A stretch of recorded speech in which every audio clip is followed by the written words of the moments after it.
Sim, Deus, queremos apresentar a Ti, Senhor, as nossas vidas, apresentar a Ti, Senhor, os louvores que foram entoados, o momento, ó Deus, a qual nós prestamos adoração e culto a Ti através dos louvores, e pedimos a Ti, ó Deus, que nesse momento o Teu Espírito Santo nos auxilie mais uma vez, ó Pai. Pois para pregarmos o Evangelho e também compreendermos o Evangelho, é necessário, ó Deus, que o Teu Espírito Santo esteja atuando na igreja, tanto em mim, que estou ministrando a palavra, tanto nos ouvintes, ó Pai, da pregação. Pai, hoje é um culto maravilhoso, é um culto onde nós relembramos o Teu sacrifício, ó Pai. É o culto de Santa Ceia. É o culto, ó Pai, onde nós trazemos à memória o Teu sacrifício, trazemos à memória a nossa condição, a qual estávamos, e como a Tua graça nos alcançou, ó Pai. Como a Tua graça nos resgatou, ó Deus.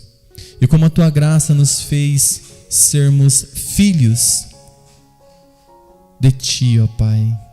Então, nós oramos dessa forma, Deus, e que a Tua graça, meu Pai, seja derramada sobre os nossos corações mais uma vez nessa noite. Amém, Jesus. Amém. Glória a Deus. Amados, graça e paz a todos mais uma vez. Nós estamos reunidos hoje aqui mais uma vez em torno da palavra de Deus. E isso, como nós sempre falamos, é algo maravilhoso, é algo especial. Podermos ter esse privilégio de podermos estarmos diante do Santo Evangelho de Deus.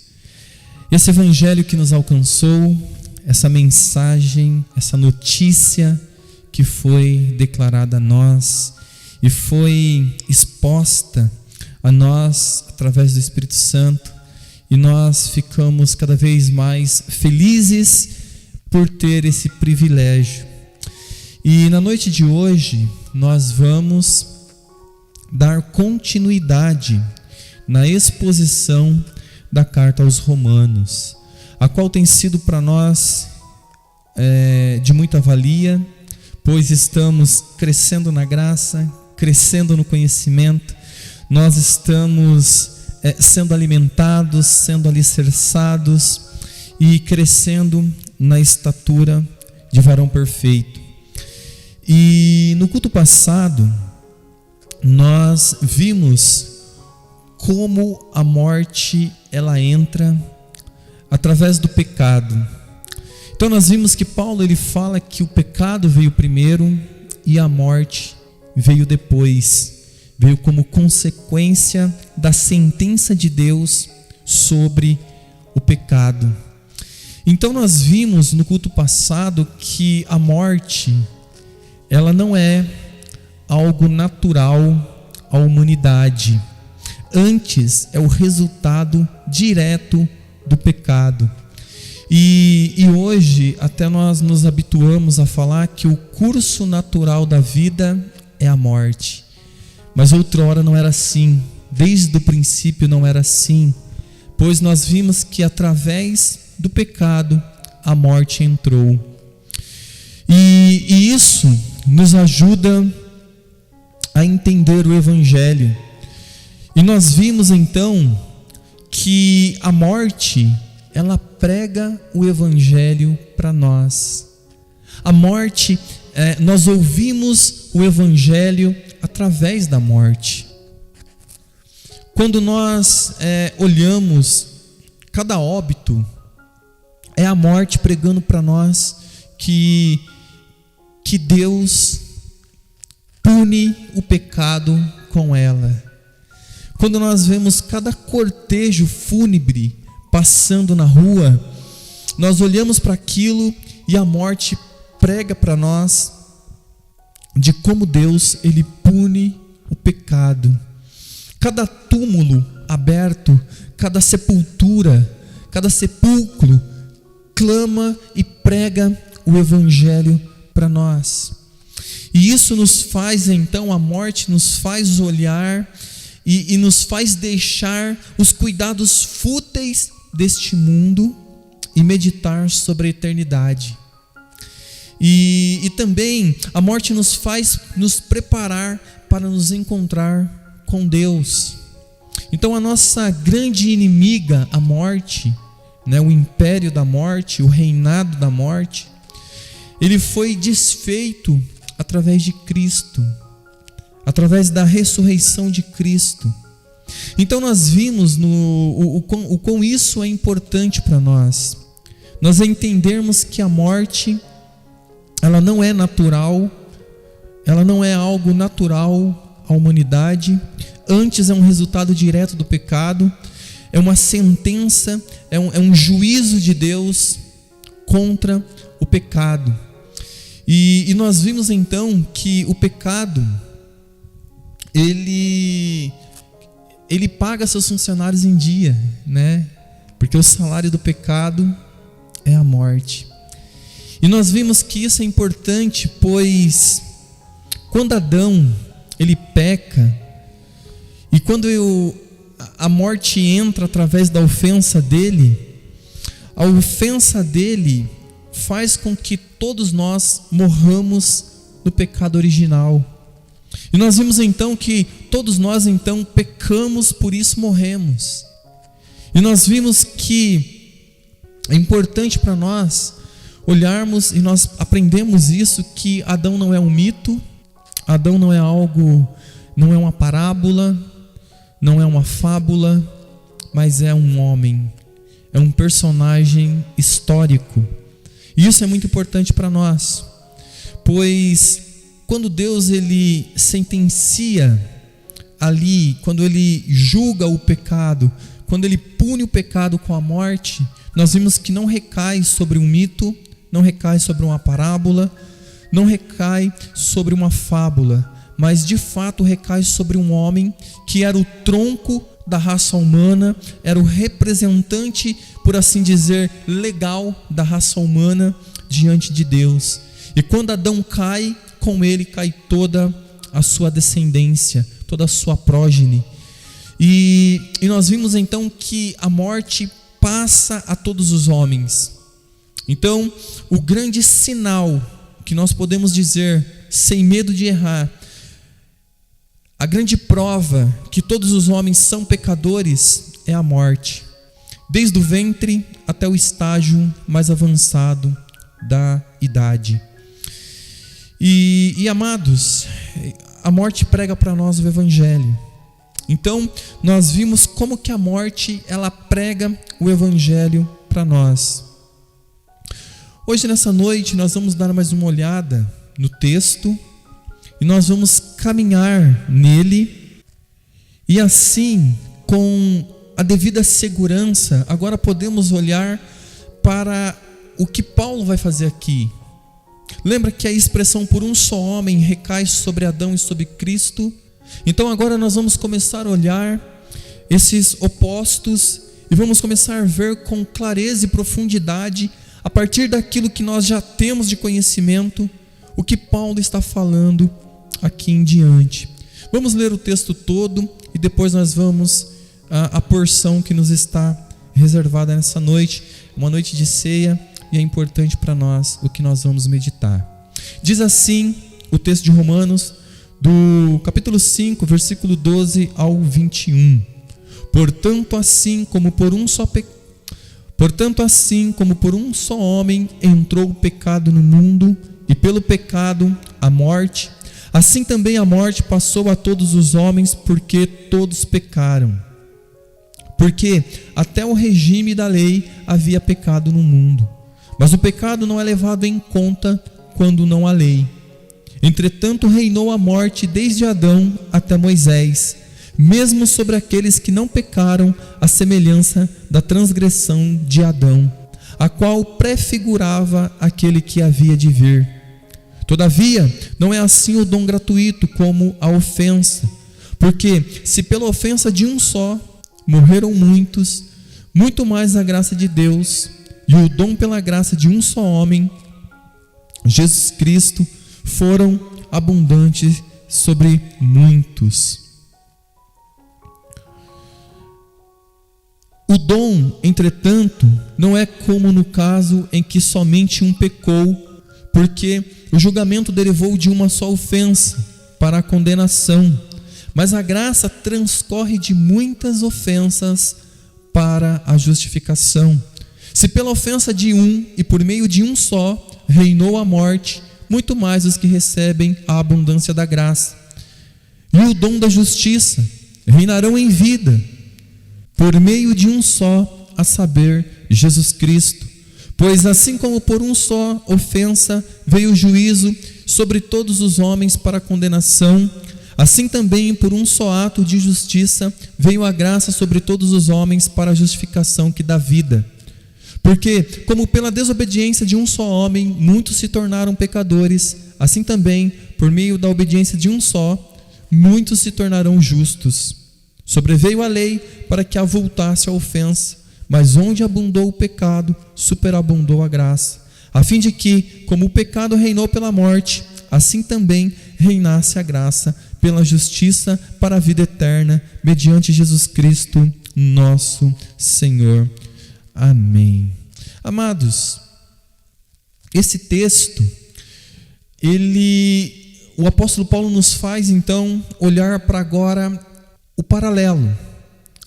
O apóstolo Paulo, ele nos mostra, depois que ele nos arremete a olhar a Adão como um personagem histórico, assim também como Cristo, agora ele faz esse contraponto de um para o outro, para que nós pudéssemos entender o Evangelho, porque o Evangelho fala muito conosco. E a parte do texto que nós vamos começar dar continuidade daquilo que nós estamos falando, diz assim: portanto, assim como por um só homem entrou o pecado no mundo, e pelo pecado a morte, assim também a morte passou a todos os homens, porque todos pecaram. Porque até o regime da lei havia pecado no mundo, mas o pecado não é levado em conta quando não há lei.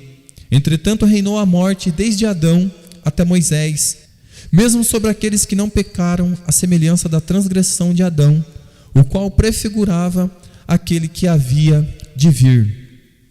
É sobre isso que nós vamos falar a princípio, pois é importante olharmos para isso, para que o restante fique cada vez mais claro para nós. Porque até o regime da lei havia pecado no mundo. Amados, aqui este parênteses antecipa uma possível objeção. O apóstolo Paulo, ele é muito bom em se antecipar nas suas objeções que os seus ouvintes poderiam fazer a ele. Como nós falamos, o apóstolo Paulo, ao escrever a carta, ele já tem todo o assunto bem claro, bem definido. O apóstolo Paulo, ele tem a doutrina plena do Evangelho, ele tem todos os argumentos, ele sempre está antecipando objeções, porque ele tem a doutrina de uma maneira clara, uma maneira bem esclarecedora em sua mente. Então aqui ele vai abrir como um parênteses para que ele possa explicar algo aos seus ouvintes, que poderiam fazer uma objeção à doutrina a qual ele havia pregado lá no começo. Então, visto que aparentemente não houve transgressão sem lei, pode ficar a dúvida se o pecado existiu antes da lei. Talvez aqui seja essa objeção que algumas pessoas possam fazer, assim como na época do Paulo. Por quê? Algumas pessoas poderiam dizer assim: Paulo, já que você está falando que a lei, é através da lei que nós conhecemos o pecado, e antes da lei, o pecado não existia? E antes que Deus promulgasse a lei através de Moisés, desse a lei, como que as pessoas que viviam antes seriam julgadas, seriam condenadas? Então havia uma objeção. Sua existência. Então a existência das transgressões, do pecado, poderia surgir. Então, a sua existência depois da lei, a existência do pecado depois da lei é indiscutível, né? Mas e antes da lei? Como fazer? O único problema está no tempo anterior à lei, para algumas pessoas. Paulo, pois, responde que, embora Deus não tivesse naquele tempo aplicado o juízo com base na lei escrita, isso é, nos 10 mandamentos, a raça humana ainda estaria sobre a maldição desde o ventre materno, é o que nós vimos. Como que eu sei que o homem é um pecador? Como que eu sei que todos os homens são pecadores? Como que eu sei que desde uma criança no ventre até o homem no seu estado mais avançado na idade é um pecador? Eles estão sobre o regime da morte. Eles estão sobre o reinado da morte. Eles estão sujeitos à morte. E nós entendemos no culto passado que a morte é uma consequência do pecado. Então o apóstolo Paulo, ele está agora fazendo então uma antecipação, ele vai abrir aqui esse parênteses para explicar o pecado antes da lei, para que não haja dúvida que mesmo antes da lei, a morte reinava, que a sentença e a maldição que veio sobre a vida de Adão, pela sua transgressão, pela sua ofensa, alcançou os seus descendentes. E nós vimos no culto passado que agora os descendentes de Adão são segundo a sua imagem e segundo a sua semelhança. Segundo a sua imagem e segundo a sua semelhança. Então, Paulo, ele responde que, embora Deus não tivesse naquele tempo aplicado o juízo com base na lei, nos 10 mandamentos escritos, a raça humana ainda estaria sobre a maldição do pecado original, desde o ventre materno. Quantas crianças morreram no ventre materno? Portanto, aquele que levaram uma vida ímpia e reproba antes que a lei fosse promulgada, não estavam de forma alguma absolvidos da condenação do pecado, pois houve sempre um Deus a quem a adoração era devida, bem como algumas normas de justiça, como nós vimos, em existência. Esta interpretação, ela é tão lógica e tão clara que fornece suficiente refutação a qualquer explicação contrária a ela. Então nós vimos que os homens que viveram impiamente, de maneira retrógrada, de maneira ímpia, eles receberam a punição dos seus pecados antes da lei. Então é importante para nós entendermos isso, que Deus, Ele nunca deu de ombros para os pecados dos homens, a qual os homens cometeram, pois sempre houve adoração a Deus, sempre houve ali uma justiça que existia. Então, nós começamos a ter essa dimensão que, mesmo antes da lei, mesmo antes que Deus desse os 10 mandamentos, o pecado trouxe a morte, e a morte então reinava. Então, os homens que viviam antes da lei, viviam uma vida ímpia, de maneira contrária à palavra de Deus e à vontade de Deus, ao quebrarem o mandamento de Deus, ao viverem uma vida incompatível com Deus Santo, eles acabam recebendo a punição dos seus pecados. Pois está escrito: mas o pecado não é levado em conta quando não há lei. Se a lei não nos reprova, amados, permanecemos adormecidos em nossos pecados. E isso não nos ajuda muito. E ainda quando somos plenamente cônscios de nossos pecados, não o bastante suprimimos tanto quanto podemos. O conhecimento do mal que se nos impõe, ou esquecendo-se rapidamente, quando a lei nos convence e reprova, somos instigados a levar a sério o juízo divino. Porém, quando isso não acontece, esse juízo divino ocorrerá da mesma forma. É como nós já falamos uma certa vez aqui.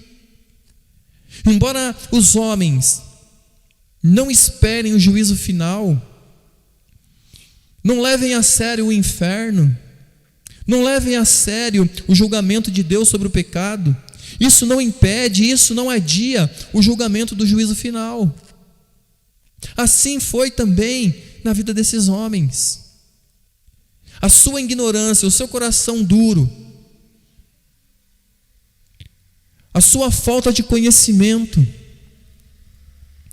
nada disso removeu o juízo divino sobre a vida deles.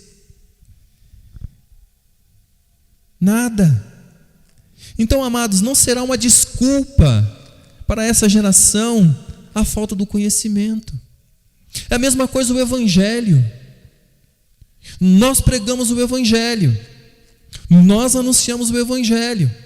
Porém, aquele que não ouve o Evangelho, não vai ser uma desculpa para ele diante de Deus no último dia, que ele não ouviu o Evangelho,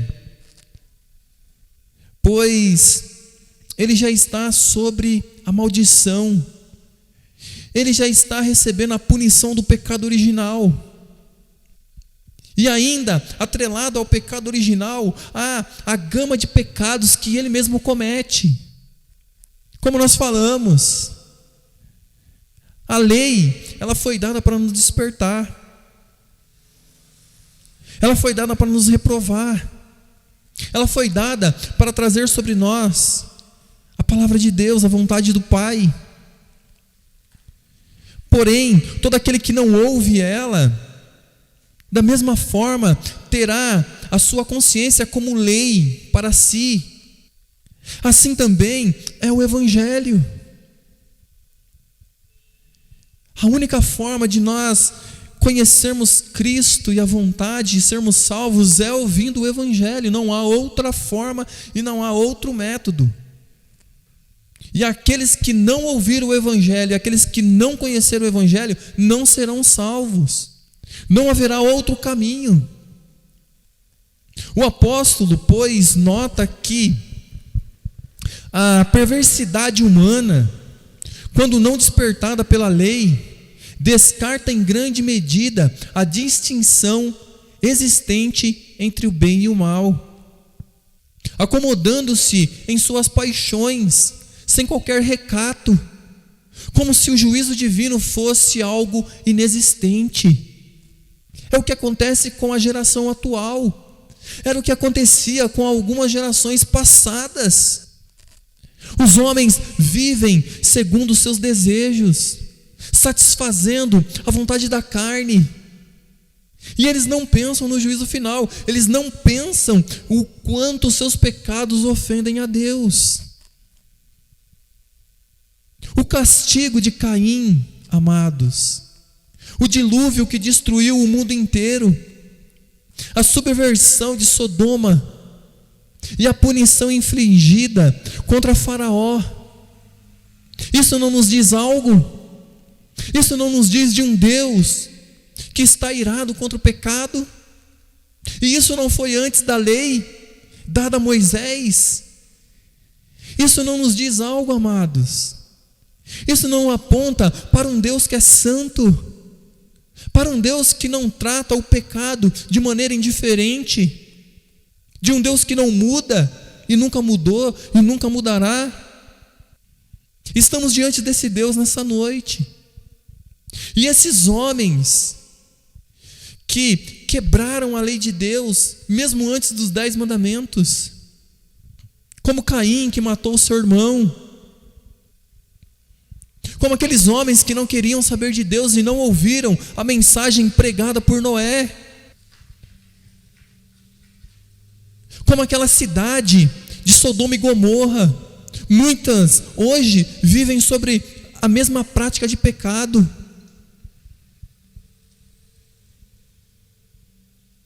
E não importa, amados, se a cultura abraça esse tipo e estilo de vida. Não importa. Não importa se eles querem normalizar o mal. Deus está irado da mesma maneira. Assim como ele puniu Caim, assim como ele puniu o mundo anterior, assim como ele puniu e derramou a sua ira sobre Sodoma e Gomorra, haverá um dia do juízo final. E os homens não querem pensar sobre isso. É como nós falamos, as pessoas detestam pensar sobre um tribunal, sobre um juiz justo, que derramará a sua ira santa. Mas quando nós olhamos, nós vimos então que esses exemplos antes da lei nos faz enxergar algo maravilhoso. Olhemos para Abimeleque, por causa de Abraão, e finalmente as pragas derramadas sobre os egípcios testificam que Deus tem responsabilizado os homens por suas iniquidades. Veja, amados, veja como isso diz a respeito. As muitas censuras e repreensões com que os homens acusam uns aos outros de iniquidade. E em contrapartida, as defesas com que cuidadosamente justificam sua conduta, provam também que eles se acusam reciprocamente de erro. Há uma infinidade de exemplos, amados, na Bíblia que podemos evocar nessa noite, como prova de que todos os homens têm vivido consciente tanto do bem quanto do mal. Para a maioria, contudo, são convenientes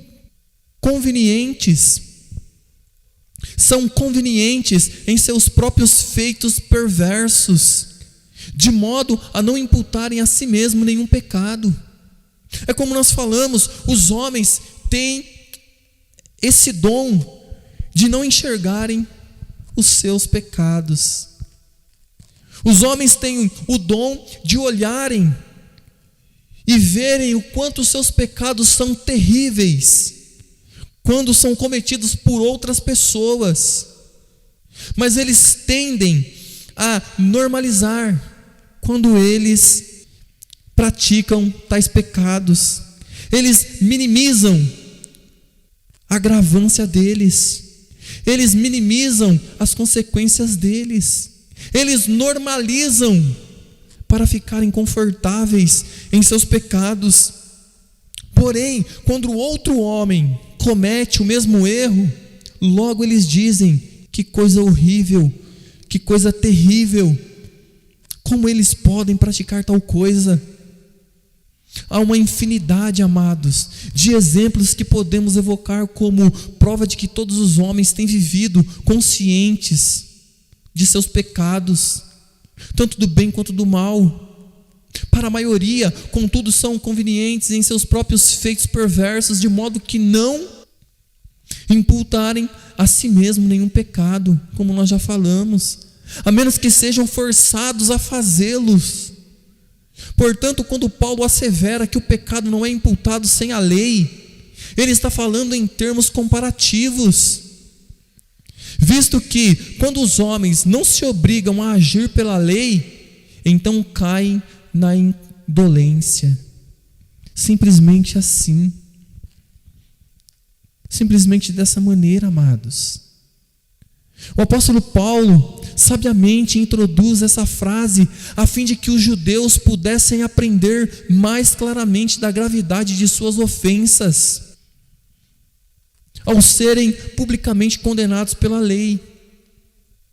Se aqueles a quem Deus jamais citou como culpados diante do seu tribunal não estavam imunes de punição ou de punições, o que será dos judeus que a vida toda tiveram a lei, a quem a lei foi dada, a quem a lei foi confiada? Semelhantemente, a lei, ela é como um arauto para eles. Ela declara culpados. Aliás, os ameaça de juízo. Podemos oferecer ainda outra razão, porque Paulo expressamente afirma que o pecado reinou antes da lei, sem ter sido imputado. Ele assim procede da lei, senão que a morte é apenas demonstrada na lei. Ele declara, pois, que todos os homens focaram miseravelmente perdidos após a queda de Adão, embora a sua destruição fosse finalmente revelada pela lei. Amados, o significado então será: embora os homens sejam tolerantes consigo mesmos, não podem escapar ao juízo divino, mesmo quando a lei não os convença. É assim, amados. Aqueles que não ouviram a lei, a quem a lei não foi pregada. É por isso que nós temos que trazer tanto a lei quanto o evangelho. Por isso que não devemos opor uma à outra. É por isso que ambas caminham juntas. É por isso que devemos ter todo o cuidado do mundo de anunciar a lei e as ofensas, anunciar a lei e as suas ameaças, para que, quando nós anunciarmos o evangelho, possamos entender a sua graça. No versículo 14, ele vai dizer: a morte reinou de Adão até Moisés. Sobre o que nós estamos falando. O apóstolo Paulo explica, amados, mais claramente que a vida negligente e dissoluta que os homens levavam desde Adão até o tempo em que a lei foi promulgada não lhe foi de nenhuma valia, não adiantou muito, não foi proveitoso para eles, pois a distinção entre o bem e o mal fora repudiada. Sim, amados, e portanto, sem a advertência da lei, a lembrança do pecado ficava sepultada. Veja, quando Paulo fala sobre a lei, ele diz que as nossas mentes ficam amortecidas no pecado. Não que o pecado não exista, não que a nossa natureza não seja pecaminosa, mas o que ele diz é que como se nós não despertássemos desse sono de pecado para enxergarmos e vermos claramente a nossa condição. Porém, nós toda a vida somos pecadores por natureza. Então, essa vida que os homens viviam, todas as gerações, antes que a lei fosse dada, não foi de nenhum proveito, pois o que eles fizeram foi a distinção entre bem e o mal, eles somente repudiaram, e portanto, sem a advertência da lei, a lembrança do pecado ficava sepultada em suas mentes. Eles ficavam adormecidos, visto que o pecado ainda insistia em condená-los. Veja, amados, a morte, pois, reinou. Então, visto que o juízo de Deus não podia ser anulado pela cegueira e nem pela dureza do coração do gênero humano, veja, não é anulado. O juízo de Deus não é anulado pela ignorância, não é anulado pela falta de conhecimento, não é anulado porque falta aos homens quem lhes avisem. Isso é maravilhoso. Isso para nós, amados. Por quê? Porque a morte por si só já prega o evangelho para esses homens. A morte prega para eles, porque a morte diz que ela só está aqui porque houve pecado e que todos pecaram e carecem da glória de Deus. Então, amados, A morte reinou. Então, visto que o juízo de Deus não podia ser anulado pela cegueira e nem pela dureza do coração do gênero humano, nós podemos ver que esse período de Adão a Moisés, sem a lei, não foi de nenhuma valia para aquela geração, não foi proveitosa. Mesmo sobre aqueles que não pecaram à semelhança de Adão, é o que o texto vai dizer à frente. Esta passagem é geralmente aplicada às criancinhas, que sem serem culpadas de qualquer transgressão real, morrem em decorrência do pecado original. É o que nós falamos. Infelizmente, a maioria dos cristãos e das igrejas desconhecem o pecado original. Contudo, amados, prefiro contudo interpretá-la em termos gerais, como uma referência a todos aqueles que pecaram sem a lei escrita. Ele deve ser conectado, amados, com as palavras precedentes, nas quais ficou afirmado que aqueles que não tinham nenhuma lei não atribuíam pecado uns aos outros. Vocês veem? Não pecavam, pois, na forma da transgressão de Adão, visto que não alcançaram o conhecimento da vontade de Deus através de uma revelação expressa, como teve Adão lá no jardim.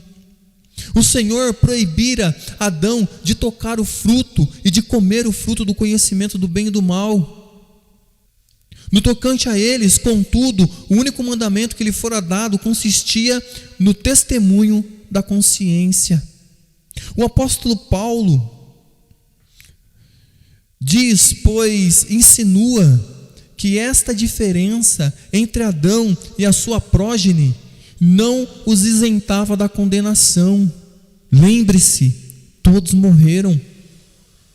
Lembre-se, o pecado, a morte passou a todos. E aqui, amados, as criancinhas estão também compreendidas no catálogo universal. É por isso que nós dizemos que as criancinhas, desde o ventre, são pecadores. É por isso que Davi diz: em pecado fui gerado e em pecado me concebeu a minha mãe. Davi tinha uma clara visão sobre isso. Então, como nós podemos dizer que todos os seres humanos são pecadores? Porque todos pecaram. E nós vimos aqui, amados, então, essa parte da doutrina que é maravilhosa. Vamos prosseguir.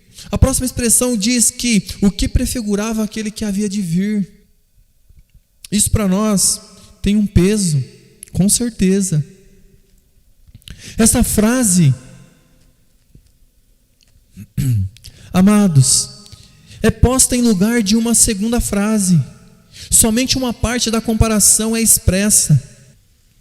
A outra é omitida, ficando assim o significado.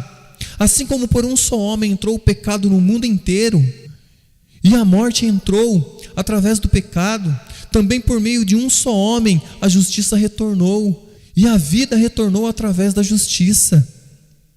A afirmação do apóstolo Paulo de que Adão foi um tipo de Cristo não deve surpreender-nos de jeito nenhum, pois até as coisas que parecem contraditórias conservam entre si alguma semelhança. Portanto, amados, visto que estamos todos perdidos através do pecado de Adão e restaurados através da justiça de Cristo, então Adão não é impropriamente tido de Cristo. Notemos uma coisa: contudo, que Adão não é chamado tipo de pecado, nem Cristo, Jesus, é chamado tipo de justiça. Não, como se ele nos tivesse precedido só através de seu exemplo. Não foi isso. Ambos são ao contrário, são contrastados um com o outro, e devemos notar isso a fim de evitarmos cair no mal entendido e de veras tão terríveis erro de Orígenes, que teorizava sobre a corrupção da humanidade em termos filosóficos e não cristão. Ao proceder assim, amados, ele não simplesmente enfraquece, mas quase destrói inteiramente a graça de Cristo. E Erasmo deve ser ainda menos perdoado, visto que se esforçou por justificar tão grosseiro equívoco. Então, amados, nós vemos que os homens, no decorrer da história, não só agora, quiseram tratar Adão de maneira filosófica, outros de maneira parabólica, outros como mítico e alguns como fábulas. Mas o mais correto é fazermos o que Paulo faz, o que Cristo faz, é tratar Adão como um personagem histórico, ocupando um tempo e espaço. E isso é importante, pois isso nos faz manter a base do cristianismo e do evangelho, o cerne dele, íntegros e de maneira segura. E não devemos fazer ao contrário. Amados, vamos continuar no texto que diz: todavia não é assim o dom gratuito como a ofensa. Porque se pela ofensa de um, nós vimos que Adão, morreram muitos, porque a morte entrou pelo pecado, muito mais a graça de Deus e o dom pela graça de um só homem, Jesus Cristo, foram abundantes sobre muitos. O dom, entretanto, não é como no caso em que somente um pecou, porque o julgamento derivou de uma só ofensa para a condenação, mas a graça transcorre de muitas ofensas para a justificação. Aqui nessa parte, o que nós temos que entender é que Paulo está dizendo que Adão pecou, uma única transgressão, um único pecado. E veja como Deus tratou esse único pecado. Veja como Deus, ele tratou essa ofensa. Veja a ruína. Veja o estrago que foi feito.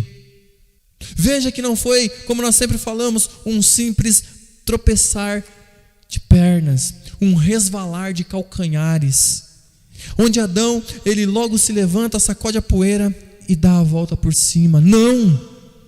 Foi algo muito sério. Então, pela ofensa dele, de um só homem, a morte veio. Agora, veja como é o contrário. Cristo, pela ofensa de muitos, veio então a justiça e a vida. Veja o que acontece, que o dom da graça não é como a ofensa, pois foram muitas ofensas. Pela graça de um só homem, Jesus Cristo, foram abundantes sobre muitos. Os meus pecados, os teus pecados, os nossos pecados. É nisso que consiste a dupla imputação. É Cristo recebendo na cruz os nossos pecados, e lá da cruz nós recebemos a justiça de Cristo, os nossos pecados imputados sobre Ele. Lembra que nós falamos que Cristo não havia pecado nele. Então, como foi possível a sua morte? Se não havia pecado em Cristo, como foi possível então a sua morte? A morte só pôde se lançar sobre Ele quando os nossos pecados foram lançados sobre Ele. Então Ele se fez pecado. É isso. Todavia, não é assim o dom gratuito como a ofensa, porque se pela ofensa de um só morreram muitos, muito mais a graça de Deus e o dom da graça de um só homem, Jesus Cristo, foram abundantes sobre muitos. O texto continua: o dom, entretanto, não é como em que somente um pecou, porque o julgamento derivou de uma só ofensa para a condenação, para a morte, mas a graça transcorre de muitas ofensas para a justificação. Se pela ofensa de um, e por meio de um, isso é, Adão, reinou a morte, muito mais os que receberam a abundância da graça e o dom da justiça reinarão em vida por meio de um só, a saber, Jesus Cristo. E é sobre isso, amados, Pois, assim como por uma só ofensa veio o juízo sobre todos os homens para a condenação, assim também por um só ato de justiça veio a graça sobre todos os homens para a justificação que dá vida. Amados, porque como pela desobediência de um só homem muitos se tornaram pecadores, assim também por meio da obediência de um só homem muitos se tornarão justos. E é aquilo que nós já falamos. Deus disse para Adão: obedeça e viverá, obedeça e viva. E para o seu filho amado ele disse: obedeça e morra. Cumpra as exigências da lei, cumpra tudo perfeitamente, viva uma vida que os homens não conseguem viver, faça aquilo que é impossível a eles, pois sobreveio a lei para que avultasse a ofensa. Veja, nós já nascemos em pecados e delitos, e no decorrer do tempo a nossa situação só vai piorando cada vez mais. Mas graças a Deus por Jesus Cristo, graças a Deus pelo nosso Senhor amado, porque a Bíblia diz que onde abundou o pecado, superabundou a graça, a fim de que, como o pecado reinou pela morte, assim também reinasse a graça pela justiça para a vida eterna, amados, mediante Jesus Cristo, o nosso Senhor, mediante a Ele, amados. E é sobre isso que a ceia nos fala. É sobre isso, sobre Cristo dando a sua vida em favor de muitos. É sobre Cristo levando sobre si a ofensa de muitos. É sobre Cristo sendo moído naquela cruz pela ira do Pai, para que nós pudéssemos receber dele a sua graça, a sua misericórdia, a sua justificação. Por isso, amados, esse culto é tão importante para nós. É tão importante entendermos que o pecado de Adão trouxe consequências quase que irreversíveis, mas que Cristo veio, Ele é o segundo Adão. É por isso que é importante para nós, amados, entendermos que ou nós estamos em Cristo ou nós estamos em Adão. É por isso que a grande dádiva do Evangelho é nos fazer uma nova criatura, é nos fazermos a imagem de Cristo, é resgatar aquilo que havia sido perdido, é restaurar aquilo que o pecado arruinou, é entendermos o que nós acabamos de meditar, é nos alegrarmos, amados, com a notícia do Evangelho, é entendermos que agora nós podemos tomar do cálice de Cristo, porque Ele tomou o cálice de Deus. Hoje nós podemos tomar o cálice da graça, porque Ele tomou o cálice da ira. É por isso que nós podemos nos alimentar do seu corpo, é por isso que podemos tomar do seu sangue, porque o sangue da nova aliança, a aliança da graça, que nos fala de um favor imerecido ao nosso favor, esse favor que nos alcançou, esse favor que enche o nosso coração de alegria indizível, de paz e esperança. E entendermos, amados, que outrora nós caminhávamos segundo o curso deste mundo, mas em que algum momento Ele nos chamou, Ele nos restaurou, Ele nos abraçou, Ele derramou sobre nós o seu amor, a sua graça nos alcançou. E assim nessa noite nós podemos, amados, com segurança nos achegar ao trono da graça e pedir para Ele que lave os nossos pecados com o seu sangue carmesim. É pedirmos perdão pelos pecados cometidos, é nos arrependermos. É por isso que nós podemos hoje segurar o cálice em nossas mãos da graça de Cristo, que é a nova aliança feita no seu sangue.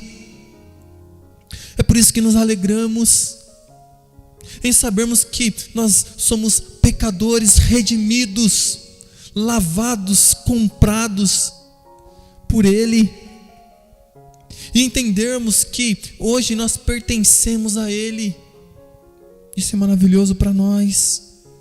Temos essa paz, temos essa segurança de nos achegarmos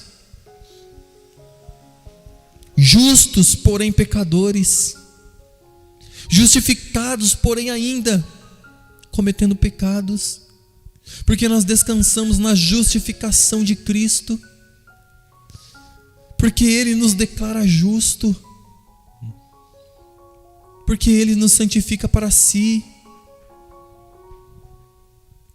Então hoje, nessa noite, que nós possamos nos achegar ao cálice, ao corpo com essa segurança, porque nós entendemos que Ele morreu em nosso favor, e nós não merecíamos isso, nós não merecíamos o seu amor, nós não merecíamos a sua graça, nós não merecíamos o seu perdão, nós não merecíamos, a única coisa que merecíamos era o inferno, era a condenação eterna, era a sua ira santa. Mas Cristo lá na cruz, Ele suportou a ira de Deus em nosso favor.